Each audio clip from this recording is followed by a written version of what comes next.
του εργασίας και ο επίσκοπος Περιστερίου. Ο κ. Δρόμπολης είναι από το χώρο, ξέρετε, του ροζ πολτού. Βέβαια θα προλογίσει και θα βγάλει τα συμπεράσματα θα συνοψίσει ο πρόεδρος της Δημοκρατικής Αναγέννησης, ο κ. Στέλιος Παπαθεμελής. Επαναλαμβάνω, 7 το απόγευμα στο Πολεμικό Μουσείο, αύριο 21 Ιανουαρίου. Να πούμε και δύο λόγια γιατί έχουν ενδιαφέρον. Ξέχασα. Παρασκευή 22 Ιανουαρίου, στο πρώτο Μονομελές, είναι η δεύτερο κτίριο της πρώην Σχολής Ευελπίδων. Είναι η δίκη της κυρίας Στέλλας. Θα μαζευτούν εκεί πολλοί Συριζέοι. Υπάρχουν ήδη προσκλήσεις. Αυτό είναι για να κατατρομοκρατήσουν τον μάρτυρα, τον διευθυντή του 132ου Δημοτικού Σχολείου, του κ. Γιουτλάκη. Προσπαθούν δια του όγκου τους να απειλήσουν για να τρομοκρατήσουν τον κύριο Γιουτλάκη. Δικάζεται η κυρία Στέλλα Πρωτονοτάριο, η οποία θα μπορούσε να δικάζεται και με άλλες κατηγορίες, αν είχαμε άλλες εποχές, εσχάτης προδοσίας ή του νόμου περί κατασκοπίας, διότι οργάνωσε σε δημόσιο κτίριο, χωρίς καμία έγκριση κανενός, μαθήματα αλβανικής γλώσσας, και πολλοί το υποστηρίζουν αυτό, ενώ δεν υπάρχουν μαθήματα ελληνικής γλώσσας για τα παιδιά των βορειοπυρωτών στην Αλβανία. Εκτός μειονοτικών ζωνών. Και σε κάθε περίπτωση δεν μπορεί ατομικά ο κάθε καθηγητής να διδάσκει αυτό που νομίζει. Υπάρχει αναλυτικό πρόγραμμα, όχι υπάρχει αναλυτικό πρόγραμμα σε επίπεδο παιδείας. Και εκτός ωραρίου είναι δημόσιο κτίριο, πρέπει να έχει άδεια. Δεν είχε. Και κυρίως δεν μπορεί να κάνει διπλωματία. Και επίσης, αν είναι αληθές αυτό που κυκλοφορεί, επειδή δεν έχω γνώση της ακριβούς κατηγορίας, λέγεται ότι δίδασκε από βιβλία του Αλβανικού Υπουργείου Παιδείας. Αυτό είναι καταφανής παράβαση καθήκοντος. Θα μπορούσε να δικάσει και για εσχάτη προδοσία. Εσχάτη προδοσία όχι, αλλά είναι παράβαση καθήκοντος. Σε άλλες εποχές. Το 351 πάντως για κατασκοπία, όταν κάνεις διάδοση της ιδεολογίας και προπαγάνδας του εχθρού. Όχι, η κατασκοπία είναι διακίνηση πληροφοριών. Δεν είναι απόψεις, διάδοση απόψεων. Όχι, διάδοση. Όταν εργάζεσαι είναι όταν έχεις πληροφορίες.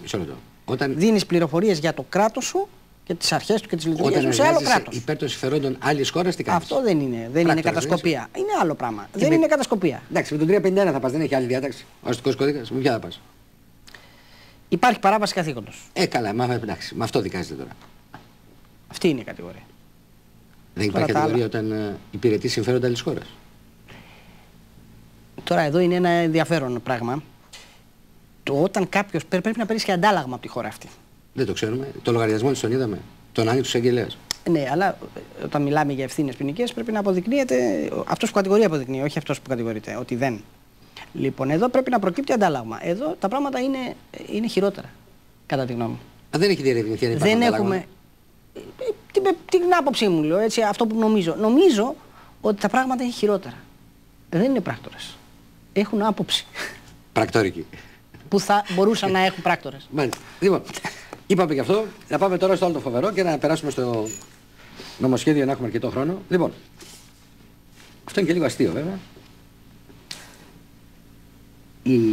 Στην Ευρώπη σήμερα κάνανε μια συνέντευξη τύπου ο κύριος Μπαρόσο και ο κύριος Θαπατέρο.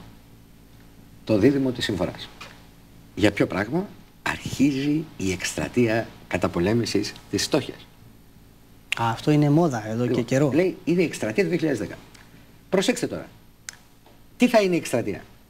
Είναι επικοινωνιακή πολιτική. Δηλαδή υπάρχει προϋπολογισμό 17 εκατομμύρια ευρώ.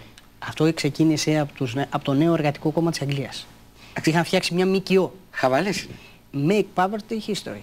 Κάντε τη φτώχεια ιστορία. Και μαζεύαν τραγουδιστές, διάφορα. Οικονομήσανε όλοι, γιατί αυτά τα 17 εκατομμύρια. Πλούτησαν οι φιλόπτωχοι. Δεν θα πάει. Όχι φτωχοί. Άψογο. Τέλειο. Από τα 17 εκατομμύρια δεν θα πάει ούτε μισό ευρώ σε φτωχό. Θα γίνουν κατά 17 εκατομμύρια ευρώ οι φιλόπτωχοι ανά την Ευρώπη πλουσιότεροι. Εδώ κάποια ΜΚΟ θα βρεθεί να κάνει μια σαχλαμάρα. Υπάρχει στην Αγγλία, υπάρχει. Παντού, σε όλη την Ευρώπη. Δεν υπάρχουν τα κοράκια. Θα επεκτείνεται. Λοιπόν, και κάνανε μια συνέντευξη, λέει θα δώσουμε, αρχίζει ο αγώνας κατά της φτώχειας. Θα πλωτήσουν οι φιλόπτωχοι. Μία δραχμή στους φτωχούς δεν θα δώσουν. Θα δώσουν στους αγωνιώντες υπέρ των φτωχών 17 εκατομμύρια να τερλικώσουν κανονικά και να αφήσουν τον πεινασμένο λέγοντας διάφορα λόγια όπως, δηλαδή ο στόχος της εκστρατείας είναι να ευαισθητοποιηθούν οι κυβερνήσεις. Δηλαδή θέλει εκστρατεία επικοινωνιακή από τις Βρυξέλλες για να ευαισθητοποιηθεί ο Παπανδρέου για τη φτώχεια. Μα είναι πρόεδρος της Σοσιαλιστικής Διεθνούς. Μα δεν τα βλέπει. Δηλαδή πρέπει να πάρει λεφτά μια ΜΚΟ για να κάνει κάτι, για να ευαισθητοποιηθεί η κυβέρνηση. Καλά, άστον Παπανδρέου δεν καταλαβαίνει μόνο αμερικάνικα. Πρέπει να ευαισθητοποιηθεί ποιος, δηλαδή, ο κ. Παπακοσταντίνου. Οι άλλοι υπέρ των φτωχών. Ποιος. Και οι εταίροι, δηλαδή θα πάνε στον κύριο Μίχαλο και τον κύριο Δασκαλόπουλο να του κάνουν προπαγάνδα. Θα στοιχήσει 17 εκατομμύρια, φιλόπτωχοι, για να μην αφήνει τον κόσμο να πεινάει. Φοβερό, ευρωπαϊκό. Πώς το σκεφτήκαν αυτό, είναι ευρωπαϊκή πολιτική. Προέρχεται από τον Μπλερ είναι αυτά. Του Μπλερ κόλπα είναι αυτά. Ναι. Πόση γελιότητα κρύβεται μέσα στα επικοινωνιακά παιχνίδια. Όχι μόνο γελιότητα και λεφτά.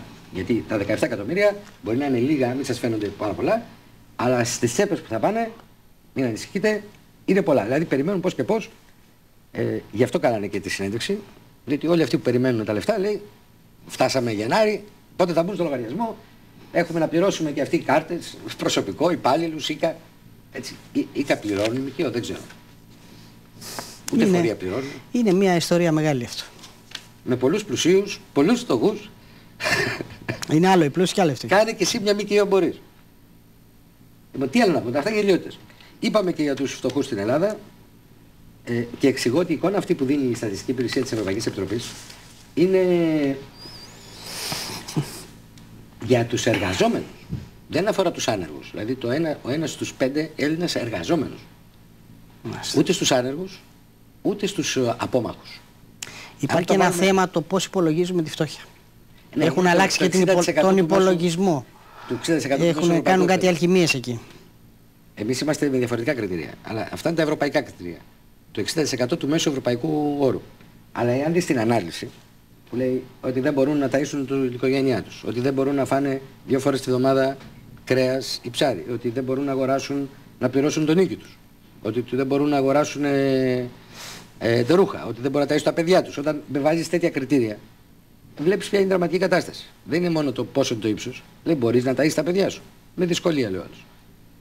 Όταν λέει δεν μπορώ να ταΐσω τα παιδιά μου, τι ψάχνεις. Και είναι κάτι που αυξάνει ραγδαία. Αλλά ενώ δεν έχει, είμαι σε αυτή την κατάσταση, προσέξτε, η κυρία Φόφη Γεννηματά δέχτηκε το σήμερα τον κύριο Γκουτιέρες. Αυτός είναι της Bilderberg. Jazz band πρωθυπουργός, τον πετάξανε με καρπαζιές από την Πορτογαλία. Έφυγε χωρίς να καταλάβει, νύχτα έφυγε. Νύχτα. Έκανε και αυτός αυτοπεταλίες και έφυγε νύχτα. Λέει τι να τον κάνουμε τώρα. Τον βάλανε, δεν έμεινε άνεργος. Και είπε τουλάχιστον μία ανακρίβεια. Είπε ότι στα 5 χρόνια όλες οι ευρωπαϊκές χώρες δίνουν ηθαγένεια. Ψέματα είπε. Ψεύδες αυτό. Και τώρα μέσα της Bilderberg και είπα το αρμοστής, λες και κάνα ψέματα και να περνάει η ώρα. Λοιπόν, τι είπε λέει η κυρία Γεννηματά.